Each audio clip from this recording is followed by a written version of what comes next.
मित्रांनो, आपण आत्ता आहोत सातारा जिल्ह्यातील वाई तालुक्यातील जोशीवीर या ठिकाणी. आणि मित्रांनो, आज आहे दिनांक 28 जुलै आणि या ठिकाणी आज अखिल भारतीय बैलगाडी संघटना महाराष्ट्र राज्य यांच्या आधिपत्याखाली युवा मालक चालक सर्व घटक यांचा मेळावा संपन्न झाला. पश्चिम महाराष्ट्राच्या अस्मितेसाठी एक लढा सातारा छकडीसाठी अशी थीम घेऊन आजचा हा मेळावा संपन्न झाला. तर आपल्या समवेत कराड तालुक्याचे तालुका अध्यक्ष उदयदादा आहेत. उदयदादा, नमस्ते. नमस्कार. काय सांगाल, आज कशा पद्धतीनं हा मेळावा पार पडला? अखिल भारतीय बैलगाडी संघटना युवा म्हणजे युवा संघटना नाही, त्यांच्या अध्यक्षतेखाली युवा ग्रुप यांनी जो आज मेळावा घेतला होता, ते थोडेसे युवा संघटनेसंदर्भातले काही गैरसमज आणि जे काय संभाजीनगर उत्तर महाराष्ट्रामधली जी काय बैल या संदर्भातली जी काही चर्चा झाली, ती चर्चा आम्हाला पूर्वत्वाला नेण्यासाठी ती मिटिंग आम्ही आयोजित केली. आमची बऱ्यापैकी सर्वस्व सगळ्यांची एकमत होऊन चर्चा आमची अतिशय व्यवस्थित आणि कुठलंही गालबोट कसलंही अर्वाचन न करता आमची ती चर्चा झाली. आणि या चर्चेच्या ह्याच्यातून आम्हाला एक समोर जे पदाधिकाऱ्यांनी राजीनामे दिले त्या संदर्भात आम्हाला त्यांना गळ घालायची होती की कुठल्याही परिस्थितीत त्यांनी आपल्या पदाचा राजीनामा पाठीमागं घेऊन सक्रिय व्हावं, अन्यथा टोटली हे बैलगाडी क्षेत्र टोटली जाग्यावर थांबणारच अशा प्रकारे आम्ही त्यांना इशारा देऊ केला आहे. थोड्या दिवसात त्यांचे निर्णयही समोर येतील आणि बैलगाडी क्षेत्र हे ह्याच्यावर पूर्ण कसलीही शंका मनात न बाळगता त्या स्थितीवर चालू राहील एवढी मी युवा संघटना असो, अखिल भारतीय बैलगाडी संघटना असो, कराड तालुका अध्यक्ष या नात्यानं ग्वाही देतो. आजच्या मेळाव्याला कशा पद्धतीनं प्रतिसाद भेटला? आजच्या या मेळाव्याला माझ्या अंदाजाने 1000 ते 1200 2000च्या आसपास, म्हणजे 1200 पासून 1500-2000 या दरम्यान संपूर्ण कुणालाही वैयक्तिक निरोप न देता सगळे बैलगाडीचे मालकच आजच्या मेळाव्याला हजर होते. आणि मला तुम्हाला सांगायचं आहे की यूट्यूब लाईव्हच्या माध्यमातून तुम्ही जर बघितलं असलं तर सांगण्याची पण गरज नाही. दादा, एकंदरीत ज्या पदाधिकाऱ्यांनी, वरिष्ठ पदाधिकाऱ्यांनी आणि अध्यक्षांनी राजीनामे दिले, तर त्यांच्याकडनं कशा पद्धतीनं प्रतिक्रिया आली आणि प्रतिसाद कसा आला? त्यांच्याकडून प्रतिसाद आला म्हणजे काही गैरसमज होते ते दूर झाले. थोडंसं जे काय काल परवापर्यंत त्यांच्या डोक्यात होतं किंवा इतर काही गोष्टी त्यांच्या डोक्यात भरवल्या गेलेल्या होत्या, थोड्याशा त्या किंवा युवा संघटनेविषयी गैरसमज पसरवले गेले होते. आज मला तुमच्या मार्फत सांगायचं आहे की युवा संघटनेचा उमंग हा ज्या दिवशी विलास पैलवान आणि शेवाळे आबांना शिव्या दिल्या त्याच दिवशी झाला. युवा संघटना ही पूर्वीपासून चालत आलेली संघटना नव्हती आणि युवा संघटना ही स्थापन करण्यासाठी सन्माननीय अध्यक्ष शेवाळे आबांनी आम्हाला, विलास पैलवानला आणि आम्हाला त्यांनी आदेश दिला होता की आपली एक ब टीम असावी. म्हणून त्यांच्या आदेशानुसार हे आम्ही भविष्यात ब टीम का केली की आता ही युवा अखिल भारतीय संघटना काही पदाधिकारी आहेत ते किती दिवस चालवणार, त्यांच्या पाठीमागं उत्तराधिकारी कुणीतरी असावा किंवा या उद्देशातून ती केलेली युवा संघटना आहे. युवा संघटनेचा कुठलाही गैरहेतू नाही, नव्हता, राहणार नाही. युवा संघटनेनं कुठलंही अखिल भारतीय बैलगाडी संघटनेच्या विरोधात जाऊन कुठलंही सत्कार्य केलेलं नाही आणि भविष्यातही करणार नाही. लोकांनी फक्त एक अफवा पसरत तशा प्रकार केला होता.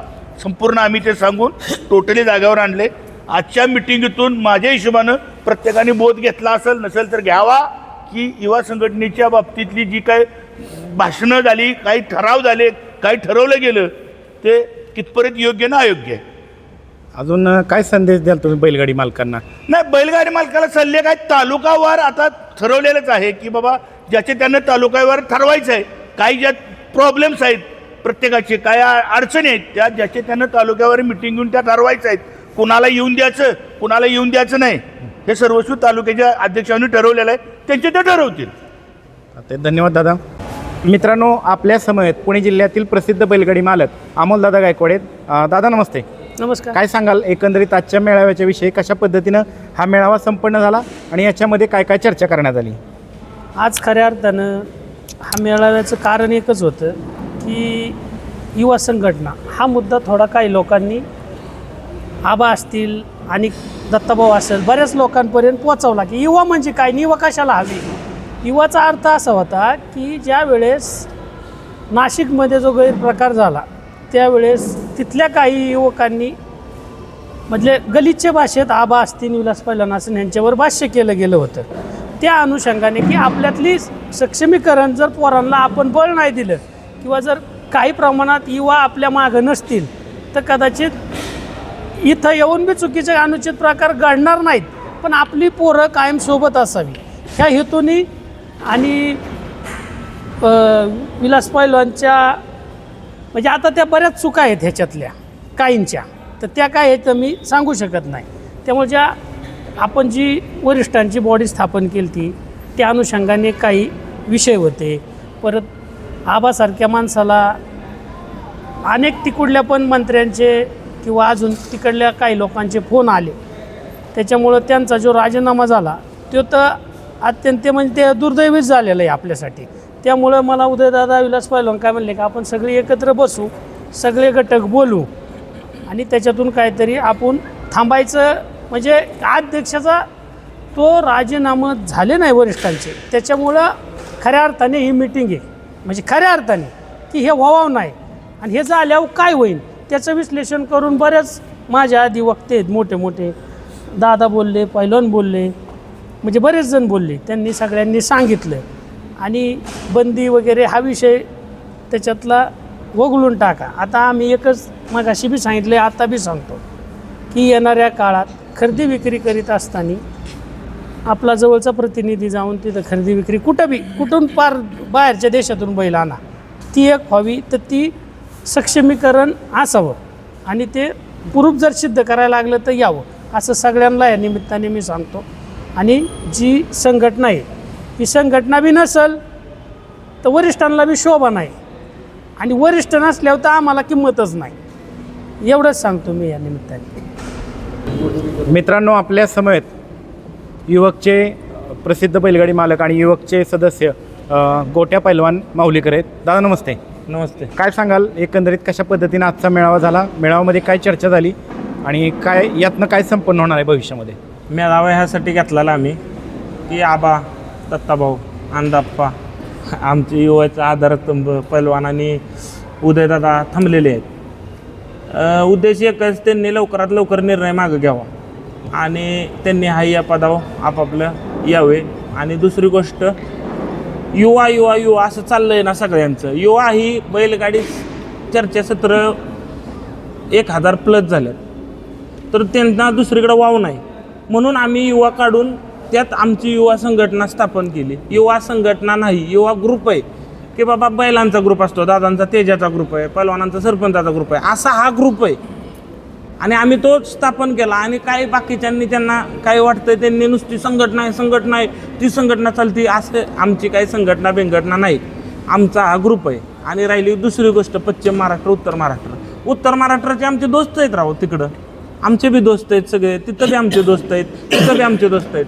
उर्वरित आपल्या इथं का पश्चिम महाराष्ट्र मर्यादित मैदानं करायची की बाबा आम्हाला इथं आता पेडगावला 1000 तुम्ही सगळ्यांनी युट्यूबरवाल्यांनी बघितलं, तर इथं मर्यादित मैदानं हवेत, आमच्या भागात ही करू द्यात. बाकीचा पुढं वरिष्ठ काय बोलतील त्यांच्या पुढं आम्ही एकही शब्द इथून पुढं आजच्या मिटिंगद्वारे सांगतो, इथून पुढं आम्ही एक शब्द बोलणार नाही. वरिष्ठांनी सांगितलं आम्हाला आत्ता थांबा सांगितलं ना, युवा संघटना तुम्ही थांबा.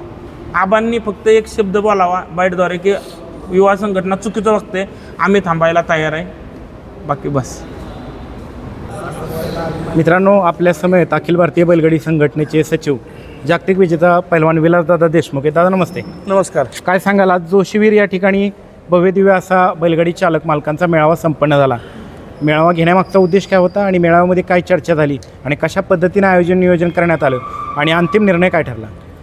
प्रथमतः हा मेळावा काय झालं, 22 मेला आम्ही नाशिकला गेलो.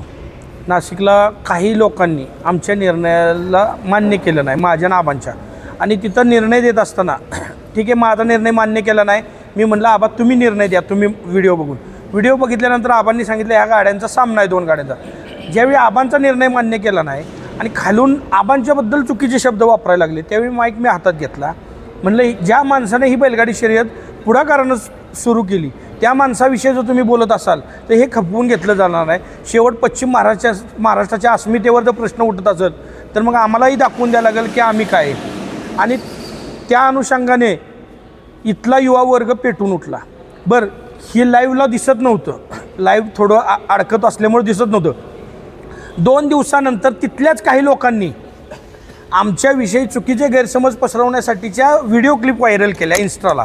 आणि त्या व्हिडिओ क्लिप ज्यावेळी इन्स्टाच्या माध्यमातून इथल्या मुलांनी बघितल्या, इथल्या युवकांनी बघितल्या, इथं आबांना संघटनेला मानणाऱ्या तरुण वर्गाने बघितल्या, त्यावेळी हा तरुण वर्ग पेटून उठला. आणि त्यावेळी त्यांनी तो युवा संघटना नावाचा एक ग्रुप काढला. आणि ग्रुप काढल्यानंतर त्या ग्रुपच्या माध्यमातून आपल्या वरिष्ठांच्याबद्दल चुकीची विधानं केली, अपशब्द बोलली गेली. ह्याच्यावर आपण काहीतरी निर्णय घेतला पाहिजे. या अनुषंगाने 26 तारखेची मिटिंग झाली. पण त्या मिटिंगनंतर झालेल्या गोष्टी तुम्हाला सगळ्यांना माहिती आहेत. कोणताही निर्णय घेत असताना ती सिच्युएशन, त्या वेळेचं भान ठेवून त्या वेळापुरता घ्यायला लागतो. ह्याच्या मागेही तुम्ही आपल्या इथल्या लोकांच्यावर आपण काही निर्बंध लावले. निर्बंध लावल्यानंतर 100% त्या निर्बंध त्या शेवटच्या दिवसापर्यंत पाळले गेले नाहीत. का गेले नाहीत? की आपणच विचार करतो शेवट आपलाच माणूस आहे, चुकला असेल त्याला काहीतरी थोडीशी शिक्षा करून त्याला परत आपण आपल्याबरोबर घेऊया. या अनुषंगाने कठोर निर्बंध आजपर्यंत संघटनेनं कुणाला लादले नाहीत. त्याच अनुषंगाने आत्ताची स्थिती होती पश्चिम महाराष्ट्रातली, इथला युवक पेटून उठला होता आणि काही अनुचित प्रकार घडून आहे. तिथले जे आमचे पिढ्यानपिढ्यांचे जसे संदीप आहे म्हणतात मुंबईचे आमचे संबंध आहेत, तसे ह्या 4-2 वर्षात तिथल्या लोकांशी आमचे जवळीकीचे संबंध आले होते.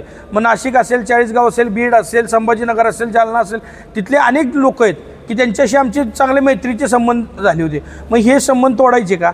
फक्त त्याला गालबोट लागू नये म्हणून काही तुर्तास आबांनी निर्बंध लावले होते. पण त्या लोकांनी आबांच्यावर इतकं प्रेशर केलं, त्यात आपल्यातले काही ठराविक जण चुकीच्या पद्धतीनं त्यांना मिळाले, चुकीच्या पद्धतीनं मिळून त्यात केली, चुकीची विधानं केल्यामुळं काही गोष्टी अशा झाल्या की ह्या संघर्ष अगदी अंतिम टोकाला जायला लागला. आणि ते जे प्रेशर आबांच्या, आज सकाळची तुम्हाला माहिती सांगतो, आबांचा BP लो झालेला आहे. आबांना गोट्यानं फोन केला, मी केला किंवा अमोलदादाने, आम्ही सगळ्यांनी. आबांना नीट बोलताही येत नव्हतं. आबांचे BPचे रिपोर्ट माझ्याकडे आहेत. म्हणजे हे कुणासाठी झालं तर जी लोड 8-10 दिवसात आबांच्या आला, नेते मंडळींचे फोन, तिकडच्या बैलगाडी मालकांचे फोन, आपल्यातल्या बैलगाडी मालकांचे फोन, ह्या सगळ्याच्या म्हणजे ह्या सगळ्याचा दुष्परिणाम असा व्हायला लागला की एखाद्या माणसाला स्वतःचं वैयक्तिक आयुष्य खराब करून घ्यायचं नाही. त्या अनुषंगाने आबा थांबले. आणि ज्यावेळेस माझा शब्द होता, आबा तुम्ही, दत्ता भाऊ, दादा, ही अशी लोकं थांबली तर मी पण पदावर राहणार नाही, त्या अनुषंगानं आम्ही पण थांबलो. पण माझं एकच सांगणं आहे, हा खेळ आहे, खेळा पद्धतीनं झाला पाहिजे. सगळ्या गोष्टी मला मान्य आहेत. आपण 2 फळ्या करायच्या नाहीत. इथून पुढचा इथला आयोजक मोठी मैदानं असतील त्यात तो संपूर्ण महाराष्ट्राचा खेळ म्हणून किंवा पश्चिम महाराष्ट्र हा शब्द वगळून ज्यावेळेस आयोजक एखादा मोठ्या मैदानाचं आयोजन करेल, मग ती हिंद केसरीचं असू द्या, कोणत्या असू द्या, त्या मैदानात तिकडची लोकं पळू द्या, तिकडच्याही लोकांना येऊ द्या. काय स्पर्धा आहे, पण जिथं छोटी मैदानं होत आहेत, इथं गाड्यांची संख्या बघता आज कमीत कमी 3,500 ते 4,000 बैलगाडी मालक ह्या पश्चिम महाराष्ट्रात आहे. ज्यावेळी एक मैदान भरवलं जातं, आपण मर्यादा केली, 10पेक्षा जास्तनं गट ना पळायला पाहिजे. त्याला कारण असं आहे की तिथं एक गट पळत असताना एखादी गाडी जर पलीकडच्या तासात गेली तर ती गाडी एकामेकात गुंतून एखादा दुर्घटना होऊ नये, त्या अनुषंगाने आपण हे नियम केलेत. आणि ते जर आपण क्रायटेरिया बघितला तर ते मैदान 1,000 गाड्या झाल्यानंतर दुसरे जे राहिलेले 3,000 बैलगाडी मालक आहेत त्यांना 4 दिवसानंतर संधी मिळते, अशी परिस्थिती इथली. त्या अनुषंगानं छोट्या मैदानाला काही ज्या आयोजकांच्या आणि तालुका कमिटीच्या मर्यादा असतील त्या मर्यादेने मैदानं होऊ द्या, पण मोठ्या मैदानात 100% सगळ्यांचा विचार व्हावा ह्या मताचा मी पण आहे. काही खरेदीविषयीचे मुद्दे झाले, खरेदी तिकडची झाली पाहिजे, इकडची झाली पाहिजे, तिकडेही सामान्य वर्ग आहे, इकडेही सामान्य वर्ग आहे. वाजवी किंमत सगळ्यांनी, माझी सगळ्या महाराष्ट्रातल्या बैलगाडी मालकांना आणि जो खरेदी विक्री करतात त्यांना विनंती आहे, वाजवी किंमत तुम्ही तुमच्या बैलांची सांगा, 100% खरेदी होईल. आणि जी खरेदी झाली तिला काहीतरी काटेकोर निर्बंध लावून पळवण्यात येईल, असेही विषय झाले. त्याचबरोबर ह्या युवकांनी पुढाकार घ्यावा, ह्या युवकांनी पुढं यावं. त्याच अनुषंगाने ही ज्येष्ठ मंडळी आहेत, दादा आहेत, अण्णा आहेत, आप्पा आहेत, सगळी वरिष्ठ मंडळी, ह्यांनी एक युवक मला घेतला आहे. त्यात काय घेतला आहे? आज ह्या सगळ्यांपेक्षा 20-25 वर्षांना मी लहान आहे, पण एखादा युवक आपल्यात पळणारा असावा या अनुषंगाने त्यांनी मला समाविष्ट करून घेतलं. आणि माझ्यावर ज्या जबाबदाऱ्या दिल्या ह्या सगळ्यांपेक्षा लहान असल्यामुळे मी ते पेल्यान काम करत गेलो. त्याच अनुषंगानं ज्यावेळेस 5-10 वर्षानं आम्ही सगळे किंवा ही वरिष्ठ मंडळी एक 75-80 वर्षाची होतील, त्यावेळी ही आपल्या मनानं म्हणणार आहेत की नवीन युवकांना संधी द्या. त्यावेळी तुमच्याकडे दुसरी टीम एक तयार पाहिजे, किंवा प्रामुख्यानं महाराष्ट्रभर संघटना वाढवण्याचा विस्तारचं काम ज्यावेळी मी हाती घेतलं त्यावेळी आबांचं मला सांगणं होतं, भविष्यात जर अशी अडचण परत निर्माण झाली, म्हणजे जी मागील 10 वर्ष बंदी होती, त्यावेळी तुमच्याकडं महाराष्ट्रातून उठाव करायला एक सक्षम फळी पाहिजे, प्रत्येक जिल्ह्यात तालुक्यात तुमची संघटना मजबूत पाहिजे. त्या अनुषंगाने आम्ही संघटना घडवली. मग संघटना घडवत असताना पुढच्या 10-20 वर्षांचा विचार करून परत अशी अडचण आपल्या येऊ नये, आली तर त्याला सामोरं जायला सगळ्या युवकांची टीम आपल्याबरोबर असावी. त्या अनुषंगाने युवकांना घेऊन आम्ही चाललेलो आहे. युवक संघटना नाही, काही नाही. मध्यंतरीच्या कालावधीत काय मुद्दे झाले की संचालक बॉडीचा विस्तार 100%. माझ्या जवळचा मित्र MM नाना, तेही दुखावले गेले. नाना आजही माझ्याशी बोलतात, 2 दिवसापूर्वीही बोलले, गोट्याबरोबर माझ्यावर लाईनवर होते. नानांचं म्हणणं आहे, पहिलवान मी तुमचा जवळचा मित्र असून माझं नाव नाही, अण्णांचं नाव नव्हतं, दादांचं नव्हतं. त्यांना सगळी हकीकत सांगितली, त्यानंतर विस्ताराची यादी सांगितली, त्या गोष्टी त्यांना पटल्या. तशाच पद्धतीनं नानांसारखे अजून काय 10-20 लोक ॲड करायचे असतील, ती 100% सर्वानुमते आम्ही वरिष्ठ कमिटी आणि तिथल्या तालुक्याची बैलगाडी शर्यतीची परंपरा जोपासणारी लोक त्यात 100% ॲड करणार. राहिला मुद्दा सभासदांचा, सभासद नोंदणी ही 2 वर्षापासून आपण सुरू केलेली आहे. फक्त त्या तालुका कमिट्यांनी माझ्याकडे अजून त्यांची लिस्ट जमा केली नाही. जोपर्यंत लिस्ट माझ्या हातात येत नाही तोपर्यंत मी कोणत्याही माणसाला अधिकृत सभासद करू शकत नाही. कारण की का, माझे मित्र आहेत अनिल आप्पा किंवा संजय वायदंडे, मी परस्पर त्यांना सभासद करीन. पण जर त्यांनाच सभासद ह्या संघटनेचं व्हायचं नसेल तर ते त्यांच्यावर लादल्यागत होईल. त्या अनुषंगानं तुमची अधिकृत लिस्ट माझ्याकडे येणं गरजेचं आहे. आणि ह्या सगळ्या गोष्टी होत असताना ही बैलगाडी शर्यतीची परंपरा, ही सातारा छकडी चिरकाल टिकावी, हिला फक्त राज्य नाही तर राष्ट्रीय आंतरराष्ट्रीय स्तरावर कसं आपल्याला हा खेळ पोचवता येईल याच्याकडं माझं कल आहे. मी मागंही म्हणजे बोदगे साहेब असतील, रामभाऊ टाकळकर असतील, यांना सांगितलं आपल्याला पंजाबमध्ये पण जायचं आहे, आपल्याला कर्नाटकामध्ये पण जायचं आहे. हा खेळ सगळीकडे रुजू द्या, त्यांनी त्यांच्या भागात प्रांतात तो खेळ वाढवू द्या. आणि राष्ट्रीय स्तरावर ज्यावेळी आपण स्पर्धा घेऊ त्यावेळी तिकडच्या 100 गाड्या 200 गाड्या आपण इथं ज्या निमंत्रित करू आणि त्या अनुषंगानं आपण मैदानं करू. आजच्या नियोजनाविषयी काय सांगाल? कशा पद्धतीनं बैलगाडी चालक मालकांनी आणि इतर घटकांनी या मेळाव्याला प्रतिसाद दिला? आमच्या ह्या आजच्या म्हणजे कार्यक्रमाचं आयोजन खरं तर हे सातारमध्ये बी घेता आलं असतं, कारण की साताऱ्यातील युवकांचा भरभरून प्रतिसाद होता. सुरुवातीला त्यांनी ह्यात आज कोणीही वैयक्तिक खर्च केलेला नसून हा सगळ्या युवकांनी केलेला खर्च आहे. महेश आप्पा असतील, दादा असतील किंवा गोट्या असेल, गणेश असेल, गुंडा पवार असेल किंवा आमच्यातले शिवा घाटे असेल, गणेश अनपट असेल, सुदाम भोसले असेल, अशा सगळ्या युवकांनी एकत्रित येऊन, ह्यापेक्षाही अनेक युवक आहेत त्यांनी एकत्रित, अनिकेत असेल आमचा, ह्या लोकांनी एकत्रित येऊन ही संकल्पना मांडली. बरं, आबांचा राजीनामा व्हायच्या अगोदर आपल्याला मेळावा आयोजित करायचा आहे ही त्यांची संकल्पना होती. आणि ज्या दिवशी ह्या मिटिंगचा बॅनर पडला त्यानंतर दुसऱ्या दिवशी आबांचा राजीनामा आला. त्यामुळं अनेकांना गैरसमज असं झाला की ह्या मिटिंगचं आयोजन केलं अमोलदादा, त्यामुळं हा राजीनामा आला. आता पुण्यातनं आमचं अमोलदादा, प्रवीण दसवडकर, निखिल कोरडे ह्यांच्यासारखे युवक तिकडूनही आले, त्यांनी तिथनं हातभार लावला. म्हणजे ही एकट्याची मिटिंग नव्हती, पण इथं असणाऱ्या युवकांनी त्यात भरभरून प्रतिसाद दिला. त्यांना स्वतःवर सगळ्या गोष्टी घेतल्या आणि आजची मिटिंग आयोजित केली. सगळ्याचा मध्यबिंदू म्हणून पुण्यावरून येणाऱ्या आमच्या आबामधने मोडणीमचे आमचे अतुल नाना, कुर्डुवाडीचे आमचे अण्णा ढाणे, परत हेमंत आबा, ही अशी लोक तिकडूनही आली आहेत. विजूकाळे मार्शिरसवरून आलेत, सांगलीतून राहुल मोरे ही अशी लोक आलेत, वाळवा तालुका अध्यक्ष विलास नाना ही, आणि सातारा जिल्हा. ह्यांना मध्यबिंदू कुठं पडेल तर पहिली मिटिंग वाईलाच झाली होती 18 मे 2023ची. त्या अनुषंगाने ह्या युवकांनी सांगितलं, पहिलवान तुमच्या इथंच मिटिंग घ्या. पहिल्या मिटिंगपासून सुरुवात चांगली झाली आणि या युवा कार्यकर्ता मेळाव्याची सुरुवात इथून पुढेही चांगली होईल.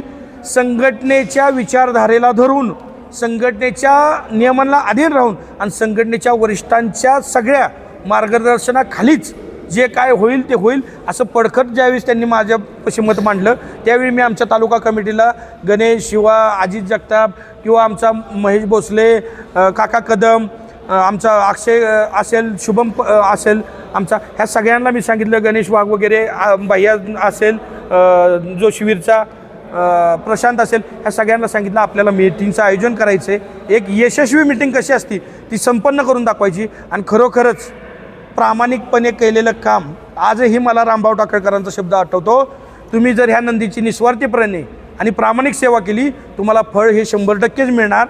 आत्तापर्यंतच्या मिटिंगमध्ये सगळ्यात जास्त पब्लिक ह्या मिटिंगला आलं कारण की ही मिटिंग कोणताही मनात चुकीचा हेतू ठेवून नव्हती, शुद्ध हेतू ठेवून आम्ही ही चाललो होतो. त्या अनुषंगानं आजची मिटिंग संपन्न झाली आणि कमीत कमी 1,500 पब्लिक. कारण की ज्यावेळेस इथं पब्लिक बसलं होतं, मी आमच्या प्रशांत पवारला सांगितलं होतं, एक काम कर, ह्या उभ्या आणि आडव्या लाईनी मोज. तर म्हणला पहिला समोर 900 जण बसलात, समोर 900 स्टेज आणि स्टेजच्या आजूबाजूचे हे मिळून जवळपास 1000 लोक इथंच झाली होती आणि बाहेर उभे राहिलेली. हा टायमिंग होता 1:15 ते 1:30चा आणि त्यानंतर आलेले 2-2:30पर्यंतचे लोक बघता 1,500 लोक इथं आली. म्हणजे कुठंतरी संघटनेवर, या युवकांच्यावर त्यांचा विश्वास आहे. त्यामुळं माझी वरिष्ठांना एक विनंती आहे की आपण ह्यांनाही सगळ्यांना बरोबर घेऊन चालू, आपण ह्यांना दिशा ठरवून देऊ. ह्यांना दिशा ठरवून दिल्या यांच्याकडे ज्यावेळेस जबाबदारी येईल, आमच्या आबामधनेकडं, आमच्या अमोलदादाकडं, आमच्या बाबा जगतापांच्याकडं, ह्या लोकांच्याकडं जोपर्यंत जबाबदारी नव्हती तोपर्यंतचा काळ तुम्ही आठवा. आणि आमच्या महेशप्पा ह्यांच्यासारखी लोक आहेत, आणि ज्यावेळी ह्यांच्या खांद्यावर जबाबदारी दिली त्यावेळी नंतर ह्या लोकांच्यात झालेला बदल आठवा. असाच जर आपण ह्यांच्यावर आत्ता जर जबाबदारीचं थोडंसं ओझं ठेवलं तर नक्कीचपणे उद्या येणाऱ्या काळात ही लोक, ही युवक चांगलं काम करणार, हे मला खात्री आहे. चालते, धन्यवाद पहिलवान. धन्यवाद. मित्रांनो, आपल्या समवेत ज्येष्ठ बैलगाडी मालक आहेत, अण्णा आहेत. अण्णा नमस्ते. नमस्ते. अण्णा, काय सांगाल आजच्या मेळाव्या संदर्भामध्ये? युवकांनी कशा पद्धतीने आजचा मेळावा आयोजित केला होता? नाही, आजचा मेळावा हा खरं तर त्या सगळ्या युवा संघटनेचं मी अभिनंदन करतो. आजपर्यंत जेवढे मिटिंग झाल्या त्या मिटिंगमध्ये सगळ्यात सर्वश्रेष्ठ आणि यशस्वी मिटिंग अशी आज या ठिकाणी युवा संघटनेने करून दाखवल्या. बऱ्याच मुद्द्यावर चर्चा झाली, पॉझिटिव्ह सगळ्यांचे विचार तिथं आले. जे काय मनात कोणाच्या शंका हे होत्या त्याच्या सगळ्यांचं निरसन झाले. आणि युवा संघटना, अखिल भारतीय बैलगाडी संघटनेबरोबर कायम आहे, इथून पुढे राहील अशी त्यांनी ग्वाही दिली आहे. आणि अतिशय युवकांचं चांगलं काम आहे. पुन्हा एकदा मी सगळ्या युवा टीमचं अभिनंदन करतो आणि सगळ्यांचे जाहीर आभार मानतो. धन्यवाद.